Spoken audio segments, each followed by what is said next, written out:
Greetings and God bless. I was thinking about when I moved from San Francisco to Portland. Uh, it was a little, well, it wasn't, I didn't go directly from San Francisco. I had been working different retreat center jobs.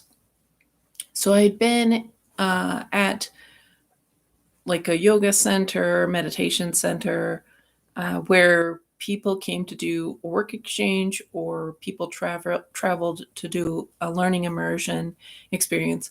So people, had backpacks and whatnot. And growing up in New York City, and then when I moved to California, in major urban environments, very few people had cars because cars were actually a nuisance. There was just no parking. And it was an added cost. So there were other people who just had, they brought their lunch and they brought their athletic gear. And, when it was winter time, people had scarves and had hats and mittens and whatnot. Or they even had a rolling cart. And that was no big deal. Nobody thought anything of it. And I would also say in New York City and San Francisco, you would see elderly, disabled, like very disabled people taking public transportation. You'd see them walking on the sidewalk. Um, and yeah. And of course, it was all, all demographics were taking public transportation when I was in New York and San Francisco. And once I moved to Portland, Oregon, things changed. And it's weird because Portland, Oregon markets itself as this outdoorsy place and so super ecological. But when I, met some people, and Portland, Oregon is a major car culture. There's a subculture of people that go to the health food store, and there's a subculture of kind of elitist people that ride their fancy bikes. Um, so there's like snobs, I guess. And like Portland, I guess, was pretty snobby. And anyway, so I would be encountering people, whether it was a doctor's appointment or whatever, like just some kind of corporate environment. And people would be so shocked that had a backpack on. They were so shocked that I had a winter coat on. They were so shocked that I was wearing rain gear, And I mean, they were disturbed. They were like having a fit. And this was happening a lot, time and time again. And, it gave me this impression that somehow I was offending people by being a pedestrian or being a bicyclist. Like I was offending them. And what I got the impression is I was offending them that my hair was slightly out of place. Like I was offending them that I wasn't a picture postcard model of what they saw on Outside Magazine or what they saw on some sort of yoga fitness ad. And there was just this rage or something that women in particular, like guys never really noticed or complained that I had a backpack or that I was a pedestrian. But women really, really insulated, entitled, I guess, type of women were frightened. And I think maybe there's a big demographic of Portland that's not in the marketing material, that's very insulated, very provincial, very sheltered, that really are not about like the health food scene or the whatever. And they may dabble, they may talk about it, but you know, it's more of a like trying to be cool, uh, but they use their Glade plugins and they use the fragrance laundry soap and they just do all the really mainstream things, but they still want to be cool, so they dye their hair blue or something like that. And so anyways, and the same thing happened when I was in Montana. I mean, of course. And the funny thing is about Portland, it markets itself as this bike centered place, but the people I knew who were the bike activists actually had a car and they drove, and when the weather was really bad. I didn't know how to drive. I didn't really want to know how to drive, so I was riding my bike or taking the bus in all weather, and it was crummy. It was terrible. It was cold. It was rainy. It was scary because there's not a whole lot of people who are taking the bus or even riding a bike. I would say, yes, there's people who are riding the bike across Hawthorne Bridge or on Division or but not a whole lot. I mean, not a whole lot like on MLK, not a whole lot on all the major throughways. And Portland is not the most accessible uh, city. It's got these crazy uh, configurations of the street design, very frustrating. And anyways, I just it was really, it hurt my feelings, that so many people were offended that I was wearing a backpack or wearing a winter coat or wearing rain gear.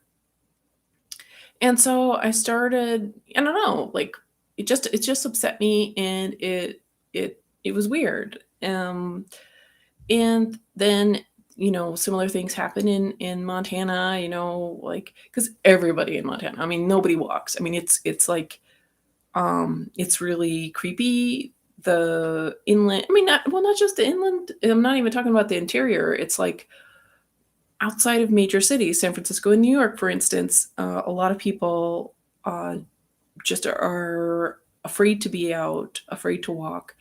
And I include Portland in there, even though there is some public transportation in Portland. Not a lot of people outside of the downtown area. And even so, all of those people who are living in the Pearl District or living on Division or whatever, most people have a car. Very few people are hardcore pedestrians. And those that are hardcore pedestrians are making a deliberate sacrifice. It's not like this thing you just take for granted. Like in San Francisco and New York, it's like no big deal. Like nobody even, thinks they're being politically correct or saving the planet by walking. It's just so comfortable because there's a bus every 15 minutes. There's the subway if you can't wait for the bus. There's a cab if you really want to get somewhere and you have, the money to pay. And so I just kind of felt like getting this off my chest. And it's just so weird because those very people who picked on me about having a backpack and having, like just being a pedestrian, I'm sure those people are the total virtue signaling, climate change talking type of people. Uh, yeah, and I don't know. I mean, it was just this weird defensive thing and just unkindly said. Um, and yeah, and so when I moved to Montana, you know, like people are disturbed, very like um people in Montana cannot handle pedestrians. Uh, People in Montana do not look on the road. It's by the grace of God that they are driving because they are doing everything else but being sober and paying attention. And of course, there's a few people that are clean and sober and actually watching the road. But I have ridden shotgun or in the back where people were not paying attention, driving on the sidewalk, broad daylight. They were not noticing that there was people at crosswalks. They didn't even know that people at crosswalks meant that they were waiting to cross. Some drivers don't understand that pedestrians are waiting to cross the street. And the DMV churns this kind of stuff out. I'm not, I mean, I just don't, I mean, there must be so many cover ups of car accidents and pedestrian injury and fatalities. Because the people that I am telling you about were clean, sober enough, they were nice people, the nicest people. So it's just a strange world. I really am not excited about having to drive a car. Um, I don't know why my chat is disconnected. Okay, now it's connected. Oh, sorry about that digression. But anyways, I just wanted to say, and so so in Montana, I think people really judge somebody if they're a pedestrian, because in Montana, if you're not driving, that is an extreme, surreal, super undesirable thing. It's like having AIDS or something like that, or whatever kind of infection you don't want. And I like fresh air. I like being able to see the flowers. I like hearing the birds chirping. I like hearing the wind in the trees. Like, it's just my quality of life is nicer when I am more, having a smaller scale experience with nature. And I would say even walking is nicer than riding a bike, because in riding a bike, I'm just hurrying from point A to point B. It's harder to savor things than when you're walking. And the thing is, drivers don't, they barely let you cross the street. They barely let you, cross a driveway. It's just, I feel like it's the end of the world. Like, my friends think I'm mistaken, but the indifference and callousness, not only of the people who won't let me cross the street, but my friends and family that are so indifferent to things that even affect them or that would affect their children. Um, like, people just really don't care. But they care about the environment. They'll like whine about the environment, or they'll care about certain special interest groups. Let's change the gender of a little baby, but we're not going to do basic human decency unless they happen to be need to change their gender, or are this other special interest group. So anyway, in Montana, I just felt like people thought if you did not drive, you must have killed somebody. And because there's just like this contempt that people had when I'm waiting at the corner to try to cross the street.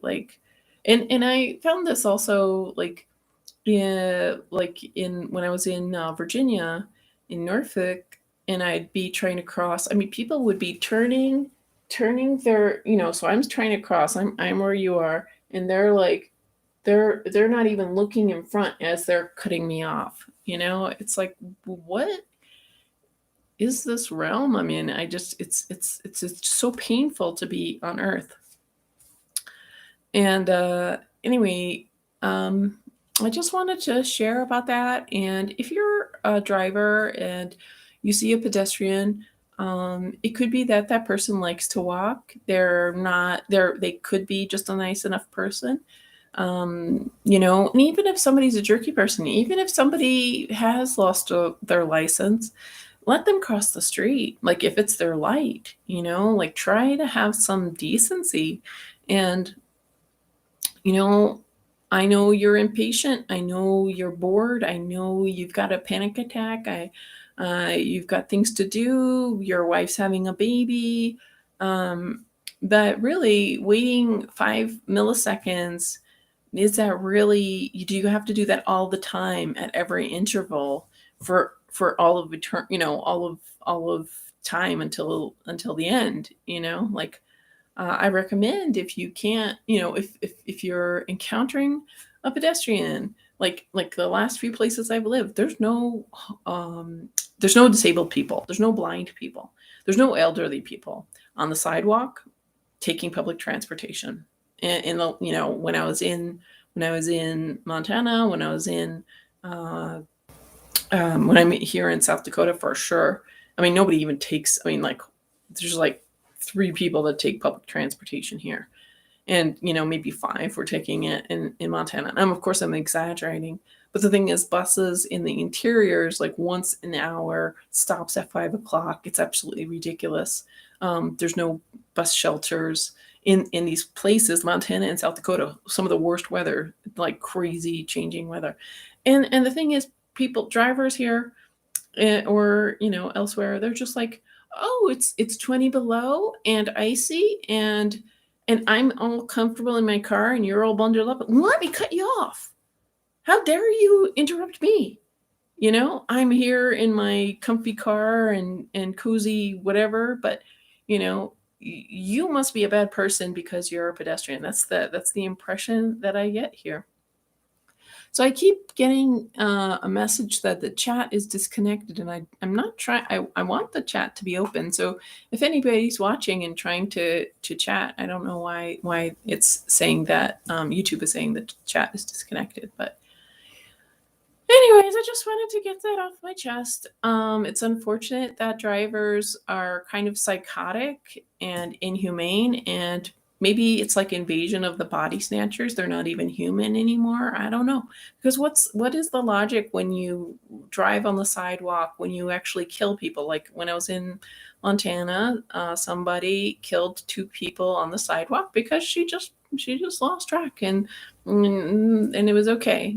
She got away with killing people, and nobody cares. Nobody has, nobody will stand up for anything.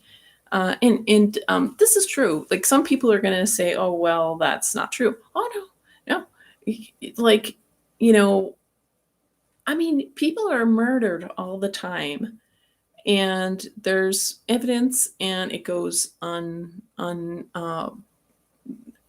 uninvestigated, like child trafficking and Native people, and homeless people or low income people or elderly people, whoever doesn't have leverage. Because even elderly people with a lot of money, they're knocked off by hospitals because somebody's going to get that estate. Like, so it's like we are in a fallen evil world. And I think the apocalypse is means like secrets that are revealed. The secret is we thought this was a sane, safe, decent world. It's not. And the sane, decent people aren't there to help you. They're going to rationalize why not to help you. And their reasons are, acceptable. And it's too bad. And all the more reason, though, we just have to put our trust in Lord Jesus Christ, and whatever our Heavenly Father wants for us, His will be done. I totally I rejoice in that, and I just intend on showing up every day. And it would be nice if the those who are invaded by the body snatchers, if they could just make it, a little bit more of a tolerable existence. But if there is an invasion of the body snatchers, the demons really they hate humans. So if you think you're a human being, please act like a human being. Please act like a decent human being instead of acting like a demon that hates human beings. Because a lot of you guys act like you are a demon that hates human beings. And, you'll probably be offended that I said that. But, just pay attention to yourself. Are you cutting people off? Are you being mean? Are you injecting people with poisonous substances and then saying, "Oh, I don't want to have this a poisonous substance inside of me"? Are you producing poisonous substances and then saying, "But I don't have to take these poisonous substances"? I mean, there's just incredible, disgusting hypocrisy. I mean, God really should just come and destroy everything. People are talking about like a revival. People are talking about like Trump or Q saving things. What? Like there is no hope. There is no hope for humanity except for Jesus. So, anyways, that's my thought. God bless you all, and we need to keep praying.